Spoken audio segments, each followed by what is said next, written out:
वेगवेगळे बॅनर घेऊन गोपीचंद पडळकरांचा जो आहे तो निषेध नोंदवला जातो। त्याचबरोबर राजारामबापू पाटील असतील, जयंत पाटील असतील यांचे फलक देखील या मोर्चाच्या माध्यमातून झळकवण्यात येत आहेत आणि पडळकरांच्या विरोधात राष्ट्रवादी कशा पद्धतीने आक्रमक झालेली आहे हे दाखवण्यासाठी खरं तर हा मोर्चा जो निघालेत आहे असंच म्हणावं लागेल।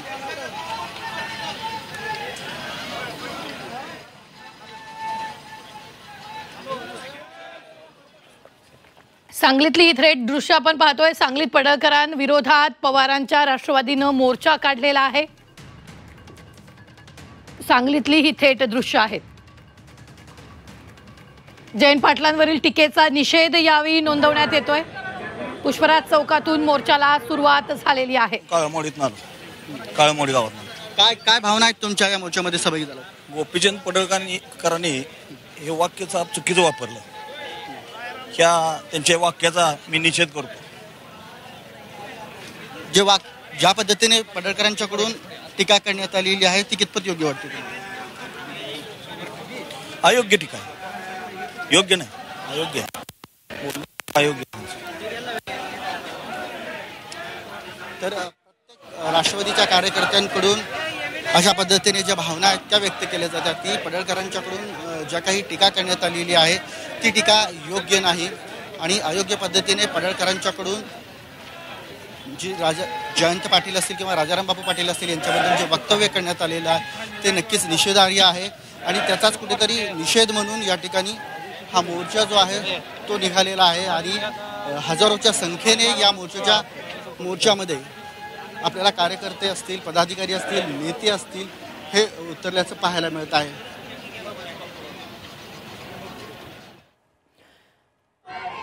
तर पुष्पराज चौकातून मोर्चाला सुरुवात झालेली आहे। पडळकरांच्या निषेधार्थ पवारांच्या राष्ट्रवादीनं हा मोर्चा काढलेला आहे। जयंत पाटलांविरोधात जे वक्तव्य केलेलं होतं त्याविरोधात हा मोर्चा काढण्यात आलेला आहे। राष्ट्रवादी प्रदेशाध्यक्ष शशिकांत शिंदे देखील या मोर्चामध्ये सहभागी झाल्याचं आपल्याला पाहायला मिळतंय। शिंदे साहेब, खरं तर पडळकरांनी जी टीका केली त्याला प्रत्युत्तर दिलं जाते राष्ट्रवादीकडून। आज हा विराट मोर्चा काढण्यात आलाय। महाराष्ट्र हा सुसंस्कृत महाराष्ट्र म्हणून ओळखला जातो। काही वर्षापासून या महाराष्ट्रामध्ये ज्या पद्धतीने वातावरण दूषित करण्यासाठी ज्या पद्धतीची वापर केला जातो त्याचा निषेध तर आहे। आता जशा तसं उत्तर द्यायची तयारी आम्ही ठेवलेली आहे। भाजप सरकार कुठेतरी या सर्व गोष्टीला पाठबळ देतंय असं वाटतंय का? भाजप सरकार कुठेतरी पाठबळ देते असं वाटतंय? भाजप पुरस्कृतच आहे। सत्तेचा वापर करून लोकांच्या पाठीमागं एक वेगळ्या प्रकारचा दबाव टाकायचा, बदनाम करायचं, शिवराळ भाषा वापरायची का महाराष्ट्राची संस्कृती आहे काय?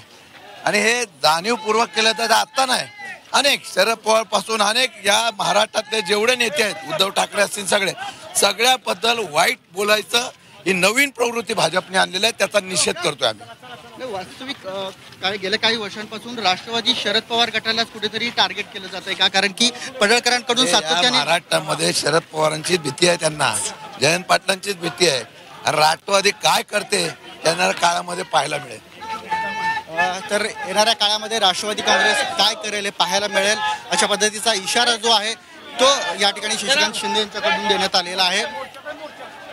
तर शशिकांत शिंदे यांच्या नेतृत्वाखाली हा विराट मोर्चा जो आहे तो सुरू झालेला आहे आणि हजारोच्या संख्येने राष्ट्रवादी काँग्रेसचे कार्यकर्ते आहेत ते सहभागी झाल्याचं आपल्याला पाहायला मिळतंय।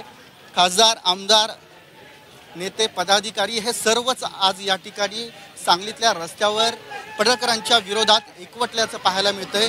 महाराष्ट्राची संस्कृती वाचवा हा नारा घेऊन महाराष्ट्रात ज्या पद्धतीने सातत्याने विधानं केली जातात नेत्यांच्यावर, विशेषतः राष्ट्रवादी शरद पवार गटाच्या नेत्यांच्या विरोधात, त्याला कुठेतरी आळा बसावा आणि राष्ट्रवादी काँग्रेसकडून एक प्रकारचा महाराष्ट्रातल्या भाजप सरकारला इशारा देण्याच्या उद्देशाने हा मोर्चा काढला असंच म्हणावं लागेल।